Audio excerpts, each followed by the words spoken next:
Shalom saudara yang dikasih Tuhan dimanapun saudara berada, kembali lagi di Words of Encouragement. Kali ini kita akan membahas tentang gentleness, kelemah lembutan.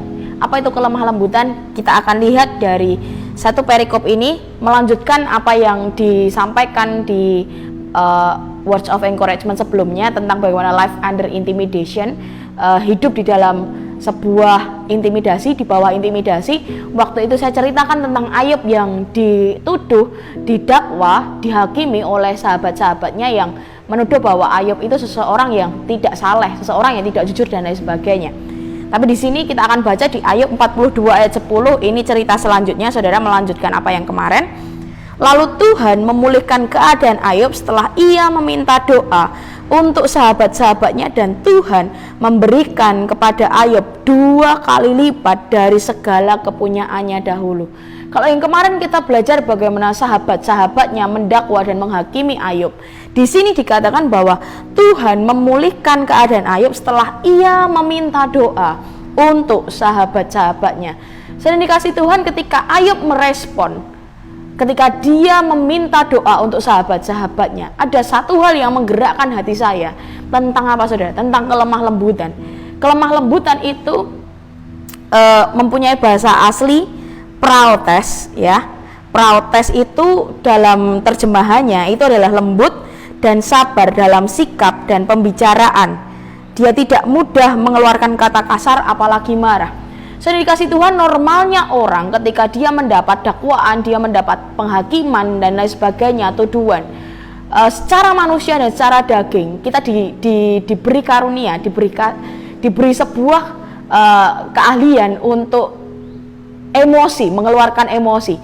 Dan salah satunya ketika seringkali dalam hidup kita diberi tuduhan, ada omongan-omongan di belakang kita yang seringkali kita dengar. Respon kita pertama pasti apa? Marah dan tidak terima. Itu manusia yang penuh dengan kedagingan. Tapi hari ini lihat apa yang menjadi respon Ayub ketika dia mendengar, dia merespon ketika sahabat-sahabatnya ini menuduh dia, mengintimidasi dia. Yang dia lakukan adalah dia meminta doa untuk sahabat-sahabatnya. Justru si Ayub ini mendoakan sahabat-sahabatnya yang mengintimidasi dia.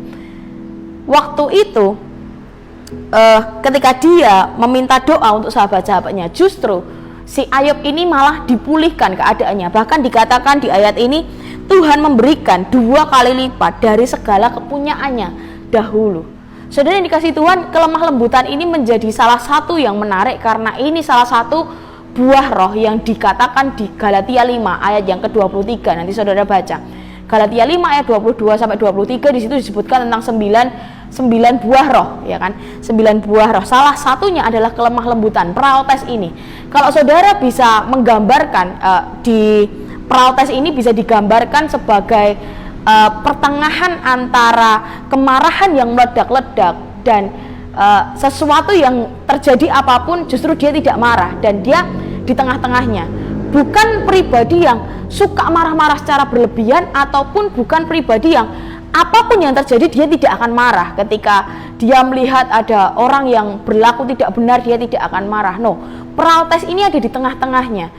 Dia menjadi marah ketika dia menjadi sesuatu yang berapi-api, terbakar ketika dia melihat sesuatu yang tidak benar, itu tetap dilakukan. Tapi dia tidak menjadi marah ketika ada banyak dakwaan, ada banyak intimidasi yang masuk dalam hidupnya dia. Praotes ini di tengah-tengah antara orang yang tidak peduli sama sekali, ataupun justru orang yang sangat marah berlebihan. Dia mengerti kapan harus mengeluarkan emosinya, dan dia mengerti kapan harus meredam emosinya. Saudara dikasih Tuhan, Ayub ini adalah orang yang sangat-sangat memanifestasikan praotes ini dalam kehidupannya. Dia mengerti kapan harus mengampuni, dia mengerti kapan harus mendoakan sahabat-sahabatnya ketika sahabat-sahabatnya ini justru mendakwa dia. Ada beberapa hal yang saya mau saudara belajar dari apa yang dialami Ayub ini, bagaimana Ayub memperoleh kelemah lembutan. Yang pertama apa, saudara? Dia tetap tunduk pada Allah, dia tetap tidak menghujat Allah. Justru ketika dia mulai menyesali keadaannya waktu itu, Elihu datang untuk menegur dia, dan dia menarik, si Ayub ini menarik semua perkataannya yang menghujat Tuhan, dan dia bertobat. Ketika itu dia mengalami yang namanya pemulihan, dia tetap tunduk sama Allah di akhir hidupnya. Yang kedua saudara, dia mau menerima pengajaran, dia mau menerima setiap didik-didikan yang selama ini hidup, yang selama ini ada di sekitarnya. Dia tidak pernah menolak setiap didikan. Itu kenapa Ayub mempunyai yang namanya kelemah lembutan. Dan kelemah lembutan ini kalau saudara belajar, nanti saudara hidup di kehidupanmu hari lepas hari, saudara akan memperoleh yang namanya kelemah lembutan, yang itu akan membawa saudara kepada pemulihan-pemulihan yang Tuhan akan berikan. Hari ini kita akan belajar bagaimana kelemah lembutan itu yang membawa kita kepada pemulihan. Saya berdoa saudara yang dimanapun saudara berada, saudara mengalami sesuatu yang tidak enak di sekitarmu, saudara melihat bahwa keluargamu sendiri menghakimi saudara, saudara melihat sahabat-sahabat terdekatmu menghakimi saudara, mengintimidasi, bahkan maksudnya mungkin tidak mengintimidasi, tapi kata-kata yang keluar dari hidup mereka itu mengintimidasi saudara.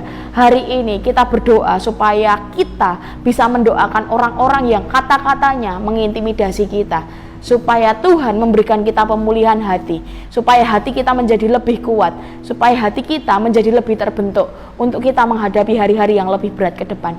Saya berdoa saudara akan terus mengalami ini, terus mengalami kelemah lembutan ini untuk tidak marah dan tidak cuek juga. Kita baca ayat yang terakhir sebelum kita tutup words of encouragement ini.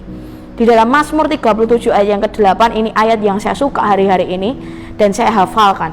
Kalau saudara tadi belajar tentang protes kelemah lembutan, di ayat ini dikatakan, berhentilah marah, tinggalkanlah panas hati itu.